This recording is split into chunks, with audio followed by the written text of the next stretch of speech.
for people that have just people that have overcome that, but for people like myself that have never fallen prey to it. Like, I've never had a sedentary life, but still, to me, like, every time I go to the gym, I'm like, oh boy, here we go. Yeah. Like, I know now that I just have to do it. And it doesn't matter how I feel, I'm going to do the work. And because I've just established that. When I get there, as soon as I get there, it's go time. Let's go. And then once I get moving, and once I'm 3 sets in and 4 sets in, and I'm covered in sweat, now we're fine.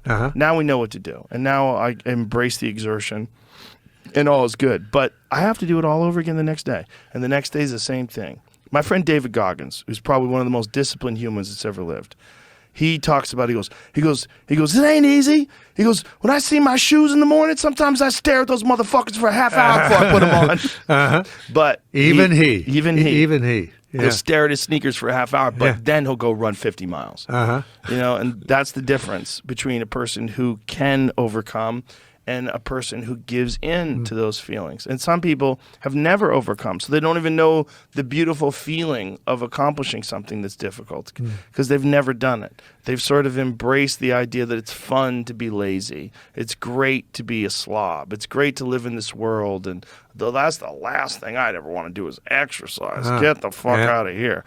And they pretend that they're wise in their choice, that there's some sort of frivolous nature to physical activity. But physical activity is mental activity. You just don't think of it that way because your mind is forcing your body to do the work. You just don't think of it that way. You think of it as being physical, brute, grunt work for cavemen. But the reality is, it's the mind that forces the body to do that, and you must have a strong mind in order to get that done. So a strong mind is not just one that can do calculus. A strong mind is not just one that can write books. A strong mind is one that controls the body and all of its inherent weaknesses and all of its urges to be lazy and sedentary and self-destructive. That's a strong mind. So if we put it back into terms of resistance, let me try and phrase it in that sense. Again, the body doesn't want to. The body wants to stare at those gym shoes for half an hour, right? Yeah. The body doesn't want to do it. That's the force of resistance that, in my opinion, is spawned by the ego, right? So as we overcome that and go to the gym and get that sweat going or whatever it is that we're going to do, we defeat the ego and we're allowed to move into that greater, into the soul, into the self. And so that's the battle, in my terms of resistance, that we fight every day. We wake up in the ego, right? Our eyes open, oh, fuck, I'm in this body. You know, I don't want to go to the gym. I don't want to work hard. I don't want to do anything. But we know that we have to do that, right? That's the path to getting out of this thing that will spiral down into the toilet bowl, right? So we do it. We go to the gym, we work out, whatever it is, and we get into the self. We get into the greater mind. We've defeated that demon for that day. Yeah. But it will come back again. And that seems to be, at least to me, that's what life sort of is, you know, at least in terms of our own physical body. Forget about the family or the community, that's a whole other thing. Yeah. But at least within our own little physical envelope of the body, that's the nature of the game every day, and it never ends. Yeah, you're in a constant state of struggle, mentally and physically, every day. And you can take steps to mitigate that struggle and make it manageable and make your experience better as a human being on Earth. But it requires work.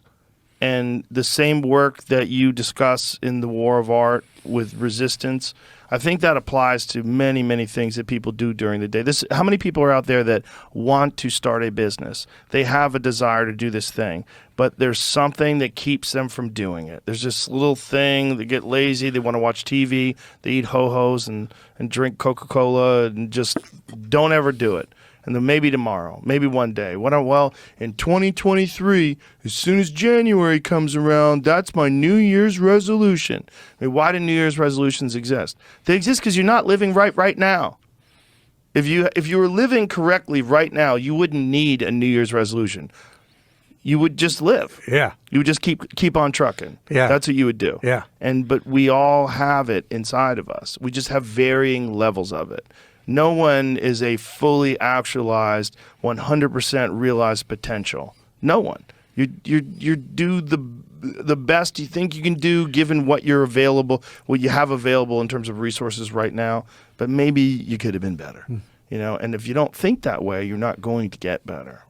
Now, the positive side of that is, if the positive side of our resistance that makes us want to fuck off and eat ho-hos or whatever it is, the positive side of that, as I was saying, is that there is this underground river flowing inside of us, which is our own creativity and our own soul's expression, whatever that is, which could be, painting lowriders or doing your own motorcycles or writing a book or making a movie or having a podcast or whatever it is. And I think that all that resistance, that negative thing, doesn't come out of nowhere. It comes, to me, out of a response to a dream that is not being fulfilled or not being addressed, not being taken care of, whatever that is, so that the doing the work is not generic or not random. It should be something towards something really specific, a dream that we have, a creative dream that only we could do. Only you can do what you're doing, Joe, and only I can do what I'm doing. Nobody else can do it. But that's there, that creative seed, it's that river that's flowing towards the ocean. And so if we can just believe in that river and then take the steps, like you say, whatever, and it's always difficult because it's always in the teeth of resistance. Whatever positive force there is, resistance is like an equal and opposite force trying to push us back. So if we can just keep that, believe in that positive force, believe in that dream, that creativity, and push resistance out of the way. It's like we were talking before about project by project, whatever that project is, to surrender to it, believe in it, and do it.